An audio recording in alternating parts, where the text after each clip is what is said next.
Wilujeng Sumping di Pods Carik Podcast Carita Curi.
Sampurasun sadayana Wilujeng Sumping di podcast Cari.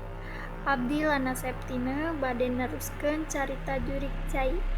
Episode 2 nu didudikeun ku rencangan abdi nyaeta Pasca.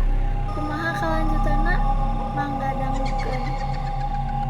Kuring teu betah cicing di imah nu digeugeuh ku maluk sajen.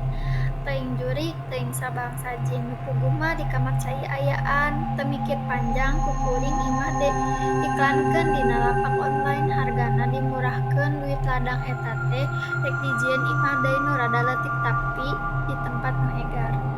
Lain jiga nu di tempat ayeuna, kencak kebon katuhu astana tukang gawir, arep jalan ti isen ku nu laliwat. Kat ku hayang terek kajual di tempat gawe oge kuring nanawarkeun imah ka babaturan nu daekeun keueum cenah nyarebutna teh padahal ku kuring kakara ditempokeun fotona wungkul. Beuki dieu hawa imah beuki karasa eueuh dangiangan.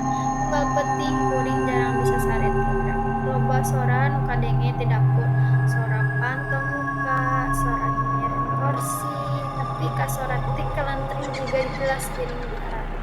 Hayang nganggap ngan seukur dedengean tapi sora-sora eta kadengena eceus pisan jadi sora. Di kantor aya babaturan sapagawean nu katajieun kana model antik wangunan imah kuring. Caca ngaranna tapi lain penyanyi dangdut. Manehna hayang nempo langsung kana jeroan imah. Kuring dihayukeun malahan mah tawar gadra ngajak meeting. Mana horeng manehna daekeun meeting, maja teh hayang apal suasana imah lamun teu penting. Mugi we manehna teu nempuan nu aneh-aneh. Sakitu wae carita jurik cai episode 3. Hoyong terang kalanjutan caritana mangga dengekeun di episode salanjutna. Hatur nuhun tos ngadangukeun podcast Cari, mangga dengekeun episode